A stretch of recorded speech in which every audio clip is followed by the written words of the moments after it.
Oi, tudo bom com vocês? Bem-vindo ao canal dos Escafandristas e estamos aqui para mais um vídeo desse canal. Antes de começarmos o vídeo, já pode deixar o seu like, se inscrever. Se não é inscrito, se inscreva, ative o sininho, compartilhe e comente. Bom dia, boa tarde, boa noite. Pode desabafar aqui nos comentários à vontade. O importante é comentar e interagir. Então, já deixa logo o seu like e vamos pro vídeo. Bom, como vocês já puderam ver pela thumb e pelo título, a gente vai falar sobre segunda temporada da Casa do Dragão, House of Dragon. E aqui as minhas... não vai ser análise, não vai ser review, vai ser um pouco de review, um pouquinho de review, mas nada tão analítico e detalhista.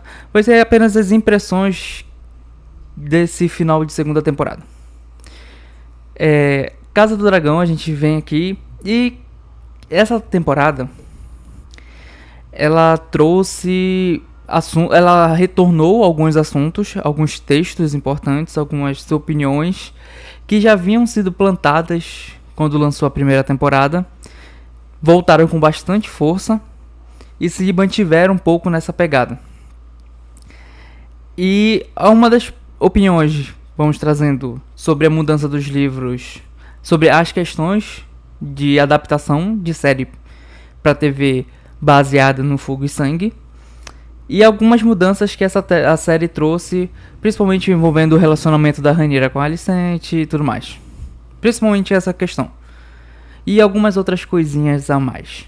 Que aí é questão de adaptação, né? A gente sempre tem que lembrar que amante de livro, às vezes até um pouco difícil, quando a gente é muito apegado ao texto, ao livro, a gente quer realmente, quem é apegado ao texto, ao livro, vai querer ver aquilo printado na tela.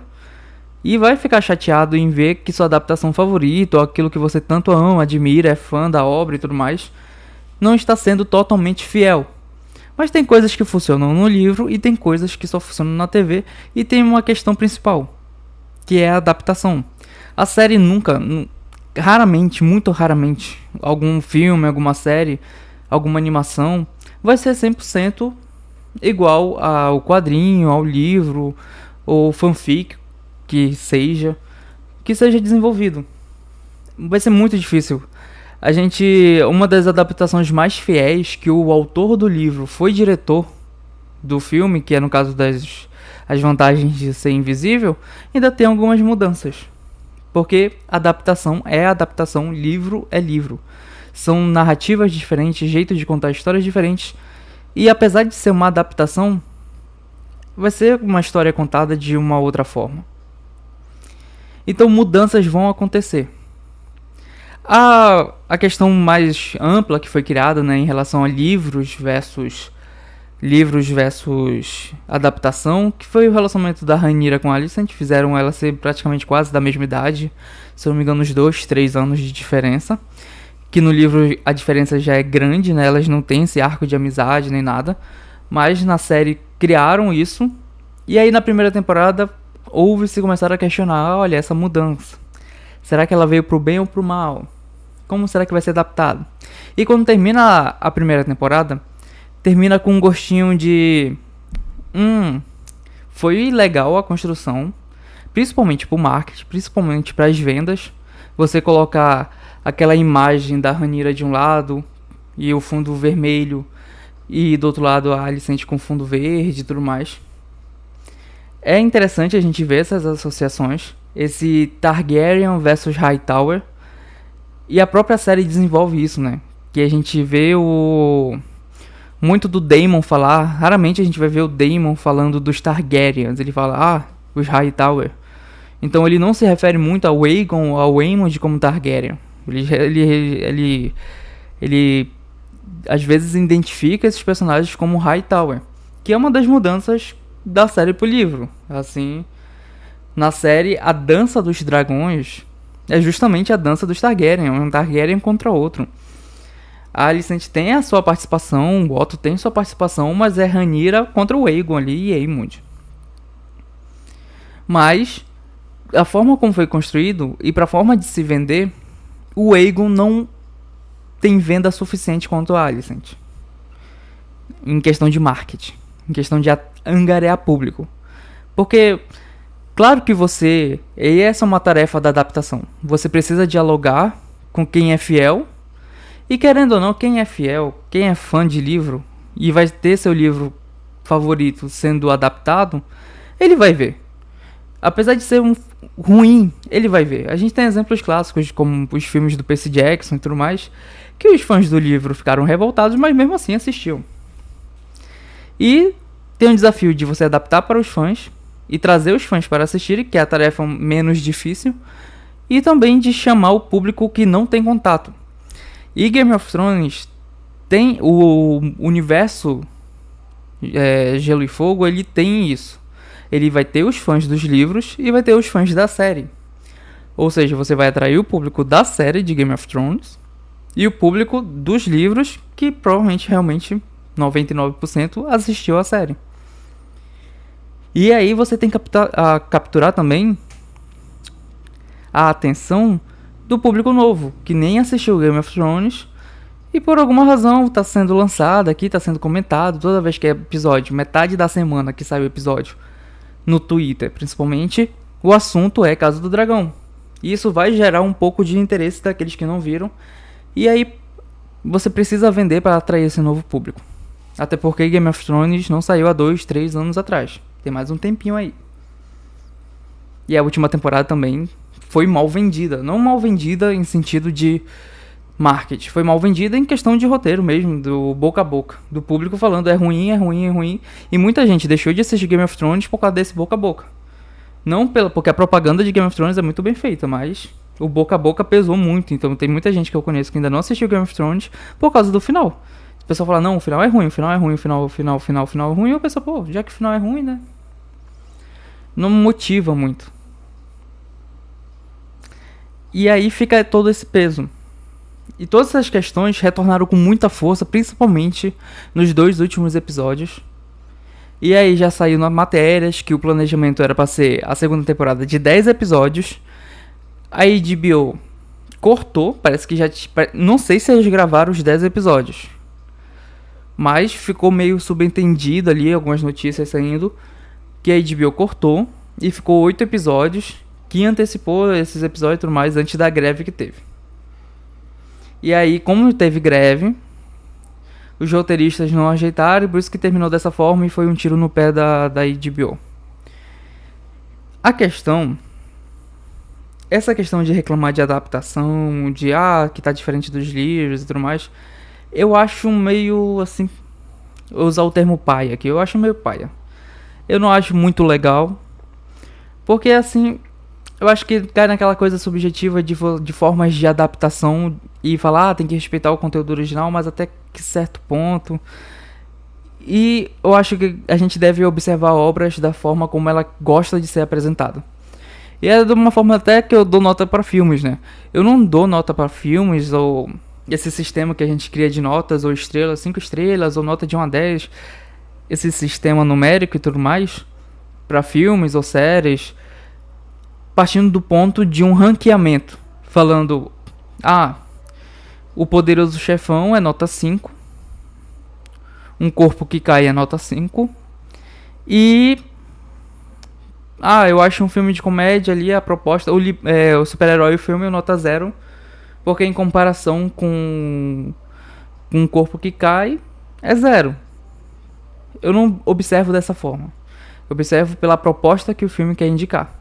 Então vocês vão ver eu dando nota para filmes que tem a mesma nota, mas tu vai colocar qual é o melhor filme. Obviamente um vai ser melhor que o outro, mas as notas vão estar iguais porque eu não analiso fazendo tier list ou fazendo ranqueamento de filmes. Eu analiso a proposta que ele se aplica. E eu acho que a gente deve pesar nisso, principalmente aí dar conselho para Twitter não adianta nada, porque lá o pessoal é dedo no e gritaria. E é dessa forma que deve ser, que eu imagino, a minha opinião, que deve ser avaliada a série, é na proposta que ela teve. E aí, chegando na proposta que ela teve, pra mim, ela falhou. Ela inicia, e não tem como iniciar diferente. É com sangue e queijo, é um filho por um filho, e a gente vai ver depois as notas e tudo mais, de acordo com o IMDb. Mas a gente vê, assim, nesse contexto e tudo mais, que na proposta da série de aplicar, de mostrar as coisas, eu acho que ela acabou se complicando um pouco. Porque ela não consegue desenvolver direito a periferia dos personagens, o periférico, os coadjuvantes, os que estão ali, e acaba tentando focar tanto naqueles que são os principais, como Damon, Rhaenyra, Alicent, que é o trio que mais, acho que mais aparece. Eu não tenho essa informação, mas eu tenho a sensação que eles têm que aparecer, que eles são um trio, que é o trio, não é à toa que mas é a Rhaenyra e a Alicent, mas o Damon é o primeiro nome do crédito. Quando sobe lá, quando começa a aparecer antes de começar o episódio, o primeiro nome que surge dos atores principais é o Matt Damon. Matt Damon não. Tô confundido com os atores. É o Matt, o primeiro nome dele é Matt. Mas aparece o nome do Damon, do ator que faz o Daemon Targaryen, e depois que vai aparecer o nome dos outros. Que ele é o ator mais famoso de lá. E aí que não dá pra ignorar muito toda essa questão de tempo de tela para aqueles que estão pagando mais caro, fazer valer a contratação. E aí a gente, pra mim, por esse sentimento, a gente vê 5 episódios praticamente do Daemon alucinando todo episódio sem parar. Ele só deixa, até no último episódio ele alucina. E só fez sentido.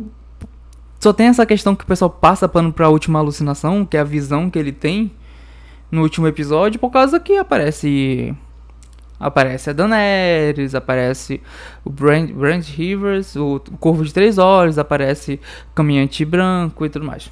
Os White Walkers. E aí a galera tem esse fanservice, e aí a galera dá uma passadinha de pano. Mas, cara, praticamente 5 episódios do Daemon fazendo a mesma coisa. E aí a gente vê coisas como o da Alicent. Tem tempo de tela pra ficar nadando, mostrando ela acampando.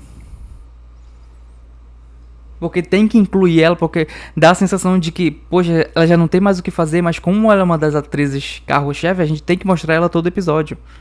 E temos que dar tempo de tela pra ela. E aí tem... E às vezes dá a sensação, a própria Rhaenyra, que ela é ativa, que ela é a líder dos outros, às vezes se coloca numa posição mal aproveitada, sabe? Que a sensação muitas vezes durante essa segunda temporada, é que a Rhaenyra meio que... Sabe quando aquela pessoa quer muito alguma coisa, ela consegue aquela coisa, ela tá perto de conseguir, ela começa a deixar pra lá? Ela deixa de se esforçar por aquilo porque ela tá meio que já... E meio que não tá resolvido, porque ela não tá no Trono de Ferro, ela foi usurpada. O filho dela foi morto. E a gente vê ela tipo, eu tô lendo, eu tô estudando, mas não tem nada, não é resolvido nada.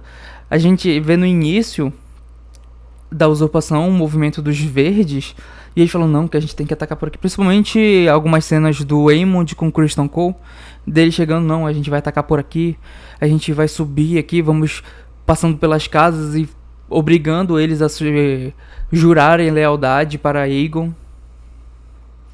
E o que a gente vê do outro lado é a Rhaenyra sentando, se coçando, assim, esperando acontecer alguma coisa, que não, vai acontecer alguma coisa, assim, não... A gente vai conseguir.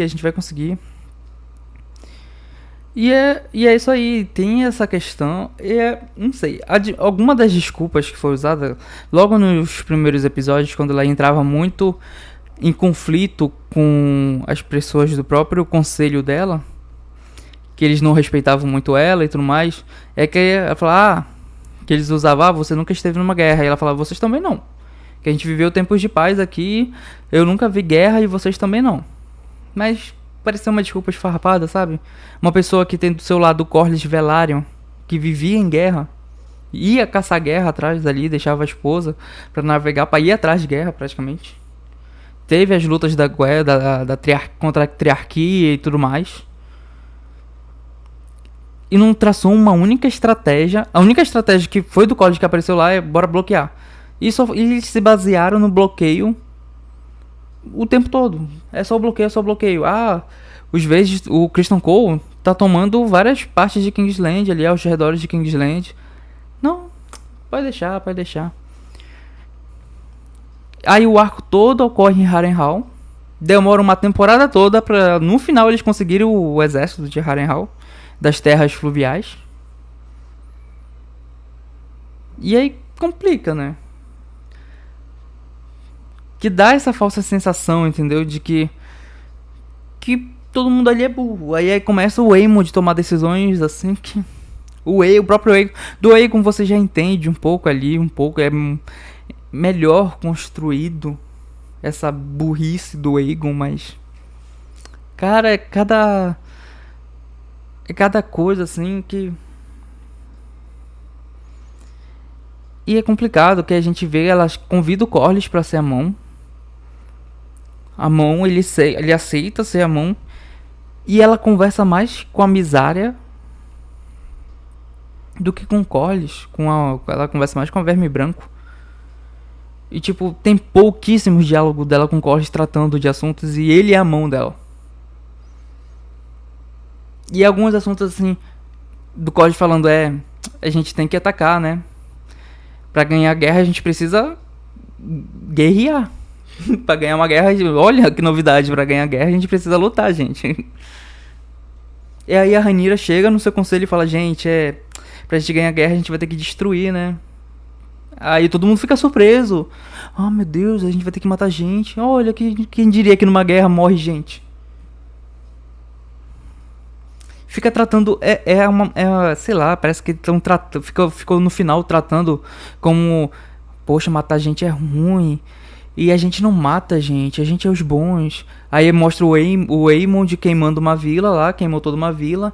E, nossa, então pra você, quando você ficar com raiva, você queima, não sei o que lá. Gente, estão em guerra, gente. Não existe, aí que vai, parece que tá no debate de que, nós somos os bonzinhos e eles são os maus. Não vai por aí. E cria-se toda aquela tensão de que, olha, que o Daemon vai usurpar e que começa a contradizer o que próprio aconteceu na série, onde eles fazem na primeira temporada o Daemon coroar a Rhaenyra na frente de todo mundo. De todo mundo que importa, que era do próprio conselho dela. Ele pegou a coroa e colocou na cabeça dela. O melhor momento pro Daemon querer assumir esse protagonismo, de falar que ele era o rei, que ele era preparado e tudo mais, era antes de coroar ela. De chegar e falar, gente, eles usurparam o trono.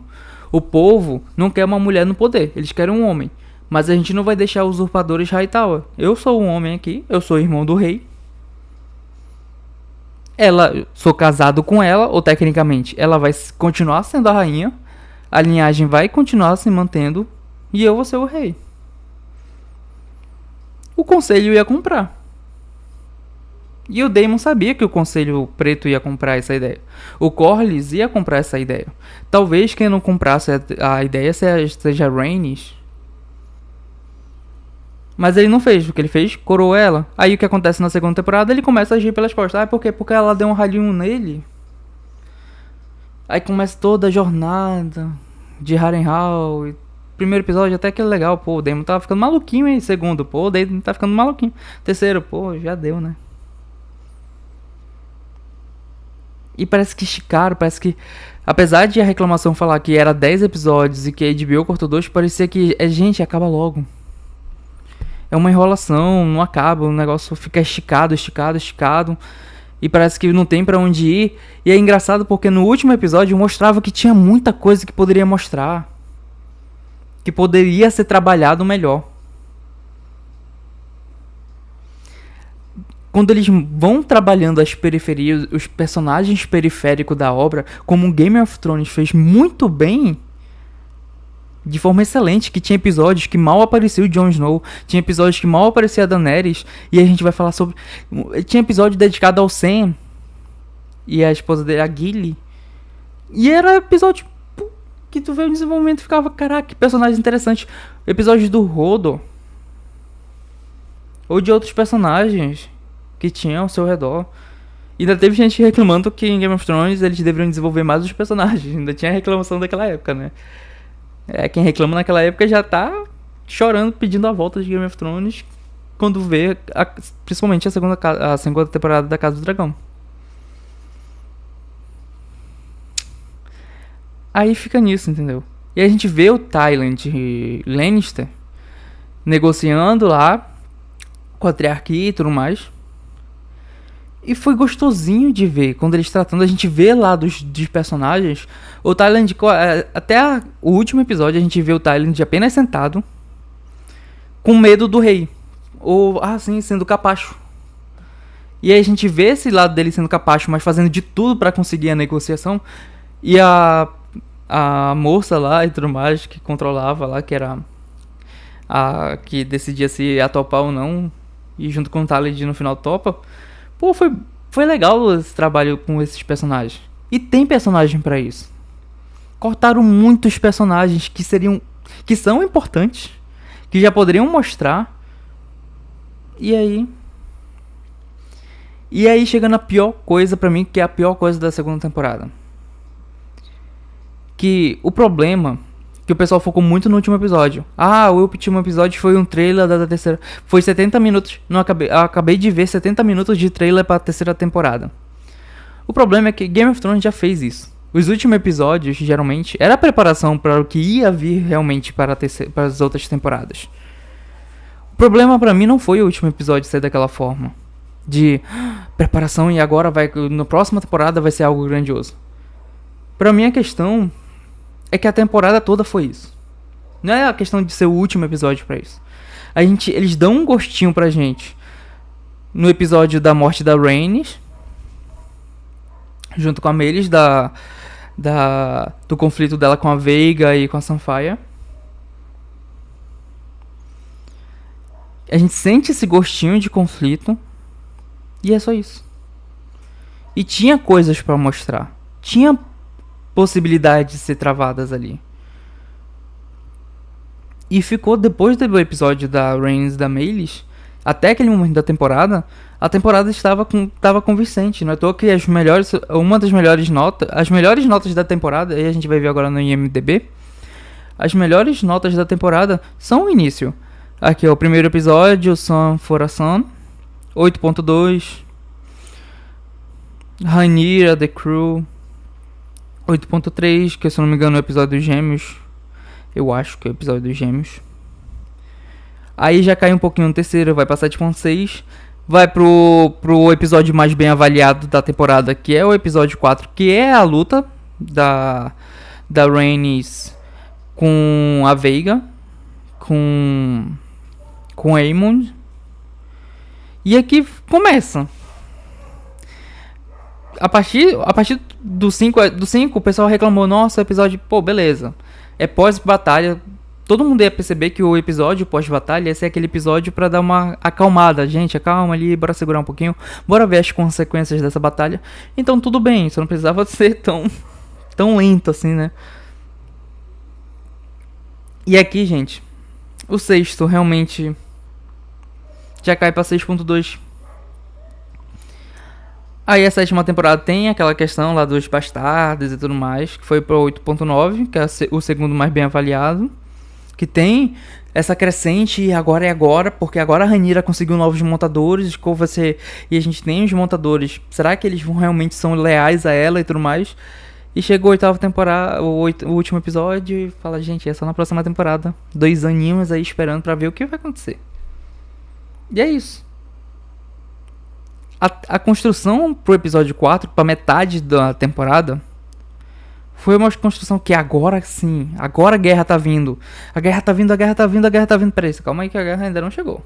E aí passa mais 3 episódios de preparação. Aí tu chega no último episódio e fala, pô, agora a guerra vem, e tu fala, não, tu vai ter que esperar mais 2 anos pra isso. E é isso.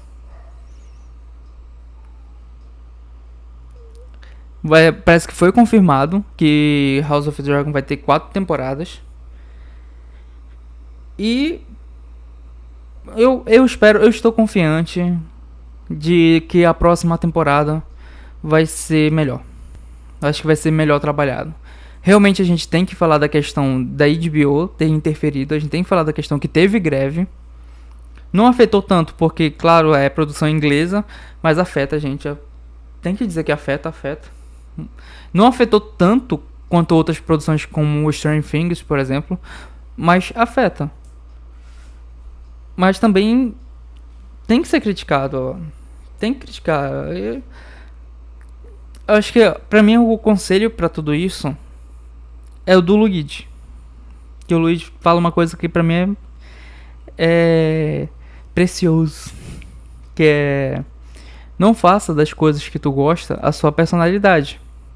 Não é porque você gosta de tal coisa que a sua personalidade tem que depender disso. Então, cara, critica a série, gosta da série, tudo bem. Passa uma série, gente. Não vão ficar se matando por causa de série, não. E é isso. No final de tudo, teve momentos que vibramos. Pô, apareceu a...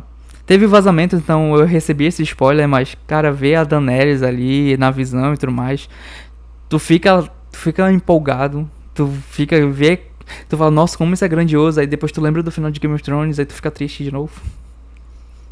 E é isso, gente.